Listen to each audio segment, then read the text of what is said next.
Of all the Primarchs, the genetically engineered sons of the Emperor, few were as skilled in the art of the forge as Vulkan, the Primarch of the Salamanders Legion. By his own admission, Vulkan's role amongst his brothers was to serve as the Emperor's weapon maker. While his brothers Ferrusmanus of the Iron Hands and Perturabo of the Iron Warriors were both proficient weaponsmiths and meticulous craftsmen in their own right, neither man could compare to the Lord of Drakes in regards to the uniqueness and potency of their creations. Vulkan would ultimately create numerous examples of powerful and novel weaponry, such as the Vermilion Sphere, Anvil of Desolation, Light of Unmaking, and the Igneous Hammer. Following the onset of the Horus Heresy, before he would lead his legion into battle against the traitor legions upon Istvan V, Vulkan would journey to Nocturne's moon of Prometheus to meet with his legion's forgemaster, Tekel. The Primarch would reveal to Tekel a great vault that contained within it a number of his creations, before revealing his intention to destroy them, fearing the devastation that such weaponry could wreak should they ever fall into the wrong hands. Tekel would beseech his Primarch to reconsider such a decision, for not only did the Forgemaster believe that such weapons could be used for good as well as evil, but Tekel argued that the destruction of Vulkan's creations was, in itself, an act of desecration against the Primarch's very legacy. Vulkan would be partially swayed by Tekel's words, but the Primarch would only allow for 7 of his creations to avoid destruction, entrusting Tekel with the responsibility of deciding which ones to spare.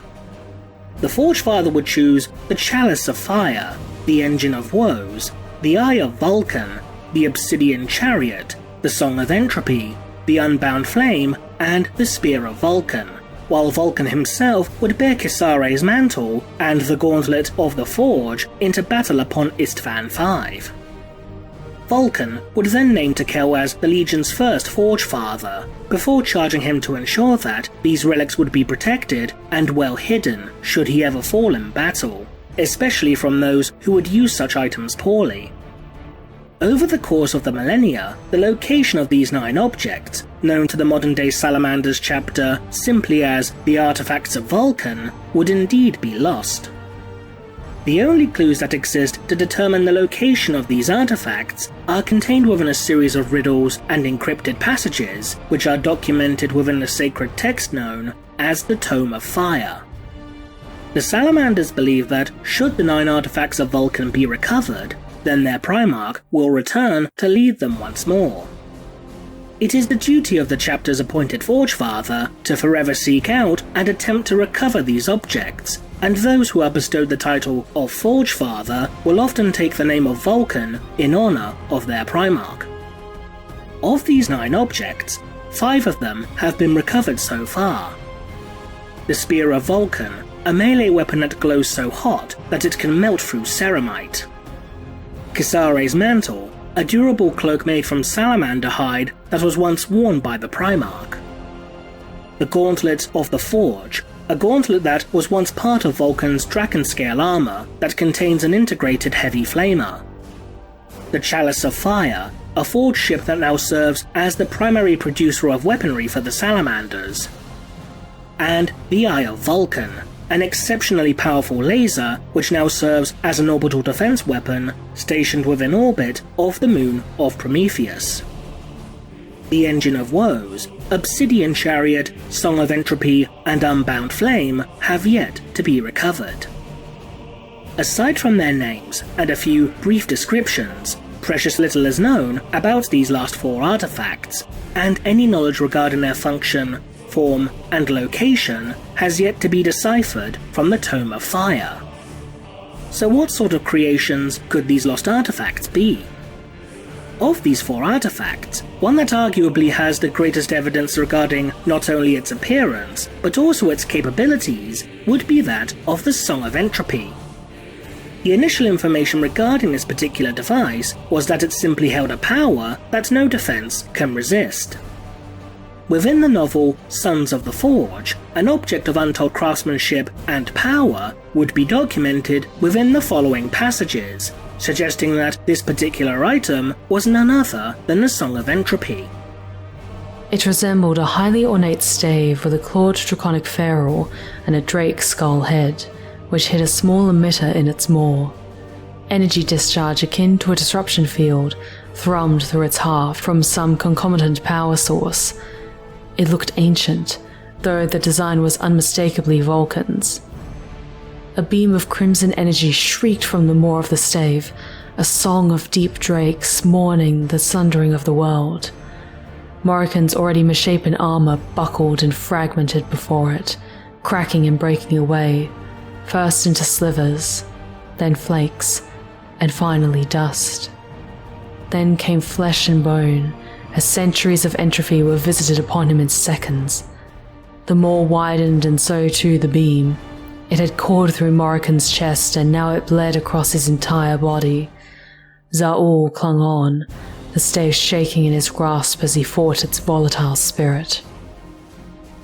As we can see, this item not only bore the unmistakable hallmarks of Vulkan's craftsmanship, but the effects of this weapon were described as visiting centuries of entropy upon its target in mere seconds. Not only that, but much like the initial brief description given for the Song of Entropy, armor did indeed prove to be incapable of resisting this object's power. Because of this, it is reasonable to assume, given the evidence provided, that this stave was indeed none other than the Song of Entropy, although the details of its current location remain unknown to the Salamanders. The second of these lost artifacts, the obsidian chariot, is described as having armor that is close to impenetrable.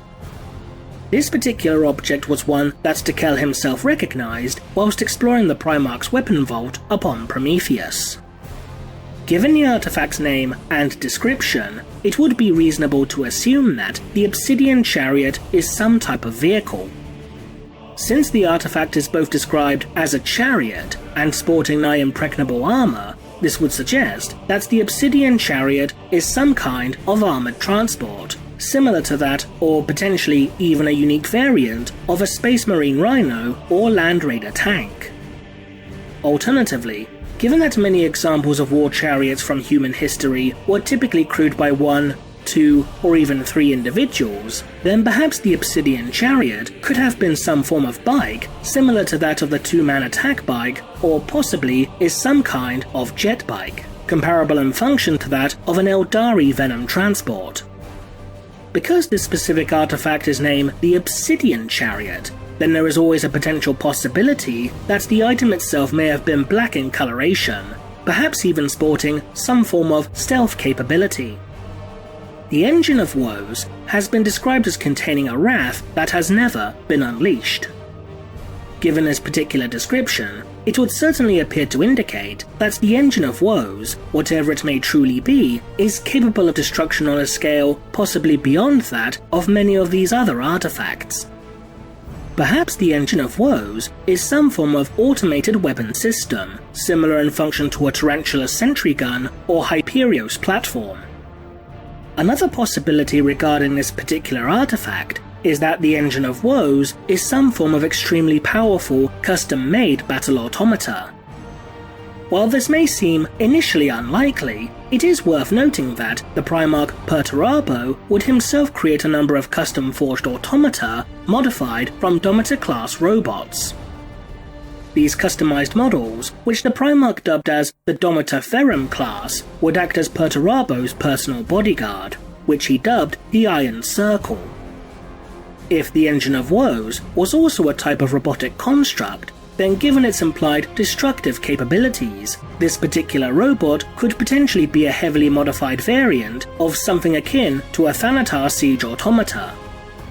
The only other major alternative regarding this particular device is that the Engine of Woes could be a vehicle of some sort, such as some type of super heavy tank similar to a Fellblade or Falchion, an artillery platform akin to a Basilisk or Vindicator, or even some form of Knight-class walker. The final lost artifact is that of the Unbound Flame. This particular device was described as being both terrible and wondrous. the title of Unbound Flame would be engraved upon a stasis coffin that briefly contained within it the temporarily lifeless body of Vulkan himself, following his apparent death at the hands of John Grammaticus. However, this item, despite its name, is not the Unbound Flame, as according to the novel The Unremembered Empire, the coffin that contained the body of Vulkan was fashioned by the artisans of the Mechanicum as opposed to Vulkan himself. One possibility is that the true Unbound Flame is some form of power field similar to that of a refractor or conversion field. Since this device is known as the Unbound Flame, if it is truly some form of power field, then perhaps it could wreath the user in a field of fire whenever a blow is impacted upon it. Another possibility is that this artifact is merely an exceptionally potent incendiary or thermal weapon, potentially even more powerful than an Inferno cannon, Volkite blaster, or Magna melter. Alternatively, perhaps the Unbound Flame is a receptacle containing the very biological or spiritual essence of Vulkan himself. While this may appear to be a somewhat unlikely prospect, it wouldn't be outside the realm of possibility to believe that Vulkan could have imbued a minuscule amount of himself into each weapon. Since the Primarchs were all said to be psychers of varying potency, then perhaps Vulkan used his abilities to channel a sliver of his soul into each of his creations, giving each of these artifacts unnatural potency and power. As mentioned earlier, the Salamanders believe that once these 9 artifacts have been recovered, then the chapter will finally be reunited with their Gene Father, despite his apparent final death during the War of the Beast. Perhaps together, these artifacts could somehow reconstitute Vulkan's essence into a physical form, or simply teleport him away from some unknown location. But if these artifacts were intended to restore Vulkan to life, return him to his Gene Sons, or some combination thereof, then why would Vulkan have tasked Kel with ensuring that these artifacts remained hidden at all costs should he fall? Some have even speculated that the Unbound Flame is not a mere piece of technology at all, but in fact a living entity. Specifically, the librarian Hazon Dakir. Dakir was originally a veteran sergeant of the Salamanders chapter that would later be revealed to be a latent psyker. Dakir's pyrokinetic abilities proved to be so overwhelmingly powerful that the flames he could conjure were even able to overcome the psychic defenses of epistolary Pyreal. Velkona, the chapter's chief librarian, would recall a passage within the Tome of Fire that referred to Dakir as being either the savior or destroyer of the chapter.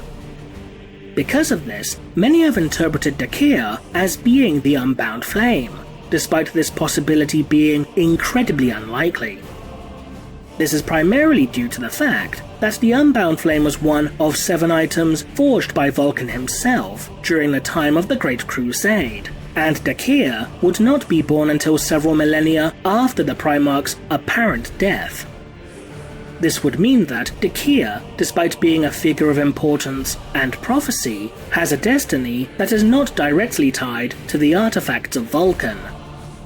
Whatever these final objects are, the Forge Fathers of the Salamanders will continue their quest for many centuries to come, until all 9 of these objects have been recovered and are safely within their possession. What do you think?